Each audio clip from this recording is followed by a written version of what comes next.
I mean, it's called mom guilt for a reason. It's not called dad guilt because as women, we can be particularly hard on ourselves and take on the responsibility for everything.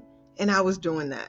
And I found myself not enjoying myself at home as much as I wanted to, or at work as much as I wanted to. And I worked for both of these things. I couldn't wait to have her, and I couldn't wait to be a professor. And now I had them, and I threw in some emotions that was getting in the way.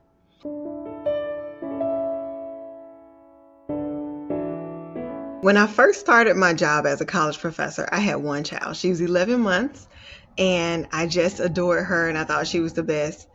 And I was super excited to become a professor. I mean, I worked so hard. I spent 10 years in college, got my PhD, and I was finally at my dream job.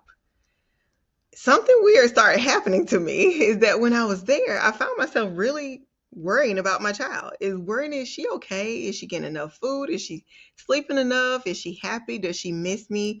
Is she worried about me? And I started to feel like maybe I'm not doing this the right way. Maybe I shouldn't be here. Maybe I should be focused on my child instead of leaning into this career I spent all this time building up and trying to get to. And I started feeling guilty. Maybe this isn't the right thing to do.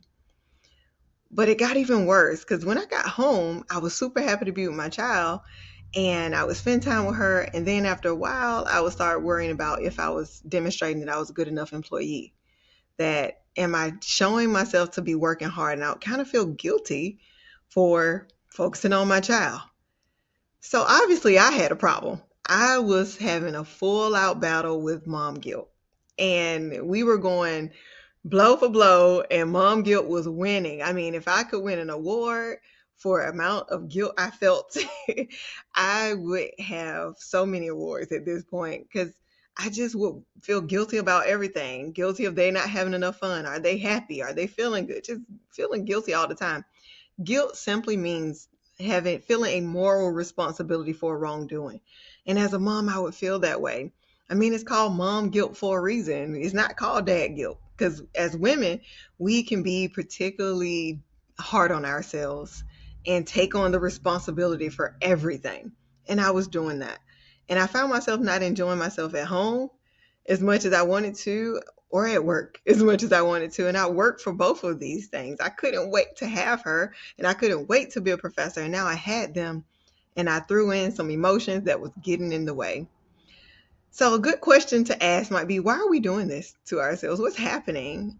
For a lot of us, we are naturally nurturers. Many of us are nurturers. And that's a beautiful thing. And we never want to get rid of that. We always want to be nurturers. It's a blessing to the world to have nurturers in it. But we can tend to lean in an imbalanced way. So what I realized is that instead of nurturing where I am, I was worried about doing it instead of just doing it. And so there's three things I decided to do. While me and mom guilt was having our fight and it was hitting me pretty hard, I decided that I'm going to win this fight. And so I end up, winning. And now I experience parenting in such a guilt-free experience. It's such a good experience. I don't stress about things or guilt myself about what am I doing right or wrong. And there's three things I did to help me reach that. And I want to share them with you. The first thing is to not borrow tomorrow's trouble. So when I was with my child, I was worrying about when I get to work tomorrow and what I should be doing and how to make sure they know I'm a hard worker instead of just being present with my child. The key is to be present. So I'm going to nurture where I am. If I'm with my child, I'm going to nurture my child. If I'm with my students, I'm going to nurture my students. If I'm speaking on the stage, I'm going to nurture my audience. So I'm able to give what I have to give every place that I am and allow me to enjoy them more. So instead of worrying about what I should be doing or feeling guilty that I'm not somewhere that I'm not, I would just focus on enjoying where I am. Instead of taking stress that isn't happening, I was able to be present. And that's the first thing, is just be present. Don't borrow tomorrow's trouble because it's not going to do anything. Me worrying about being at the university when I'm with my daughter, actually doesn't allow me to have the connection I really want with her. And so that's the first thing I had to do is, you know what, tomorrow is tomorrow and I will be present for tomorrow. But today, I'm going to enjoy my time where I am. The second thing is to become outcome driven. Sometimes as women, we lead with our heart and our emotions, and all those things are beautiful, but we got to think about what outcome do we want here? And one of the main outcomes I wanted is I wanted to be a great mom and I want to be a great professor. And part of why we are guilting ourselves because we want to be good at it. But am I going to be good at it if when I'm with my child, I'm not fully present, I'm not fully connected? Because our children know, right? Like our children would, hey, mom, get off your phone, stop checking email, right? They don't like that. Or when I'm at the university, if I spend half of the time teaching and I'm talking about my family and my children the whole time, they didn't pay to go to college to get a PhD in the Ellerbe family. They didn't, that's not what they came for. They want to be educated. So I wouldn't be as good of a professor if I did that, or a parent. And so my outcome is to thrive at it. I decided to start taking inventory. How do I feel after I sit around and stress about what if I should have did this and what's wrong with me and why am I not good enough? Instead of feeling guilty and stressing about things that do not have any precedence in the situation at the time, I started taking inventory.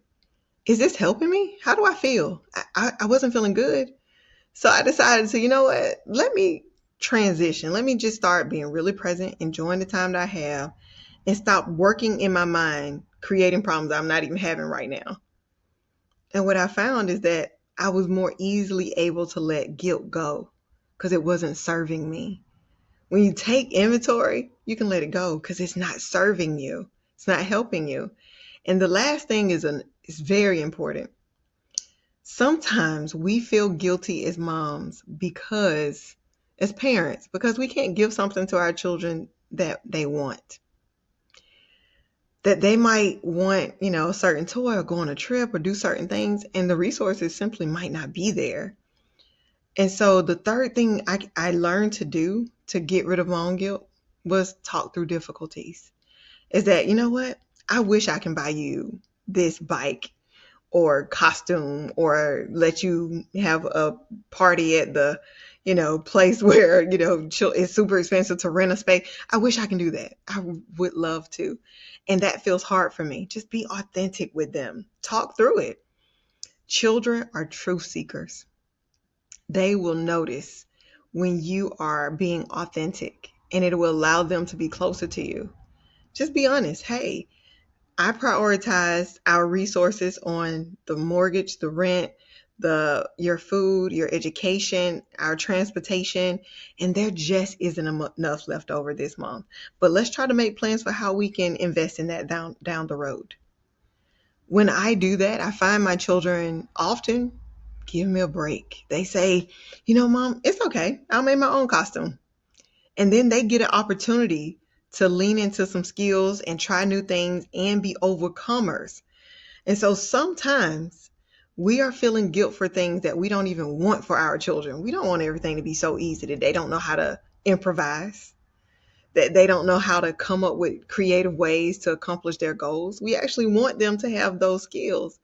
And so if we can just be honest and say, hey, this is the situation we're in, and this is what we're going through. And sometimes it might not even be money. It might simply be, Mom, I really want to go to the park. You know what, sweetheart? I've had a long day. I'm extremely tired. So instead of not getting rest and taking you and then feeling tired and then feeling guilty about it, or choosing not to take you and then feeling guilty about it, say, hey, I'm actually extremely tired. And I've had a long day. Let me tell you a little bit about my day. So I got up at 6 a.m. I got to work. I taught for this long. I did this. And just bring them on that journey a little bit. What I've noticed is that my children they learn to be more empathetic and aware of what's happening in the world around them instead of selfish. So instead of me feeling guilty that I can't just supply every need 24 hours a day, I use it as a superpower, and it's taught them to be a lot more loving, and it's built up their character. And so these three simple things are things you can do to become guilt-free, to experience parenting in a guilt-free way. And trust me, it will improve your life. There's so many more ways to experience parenting in better ways. And the Jai Institute for Parenting is a great resource for that. So reach out for them on their Instagram or visit their website and get more tips on how to be a better parent.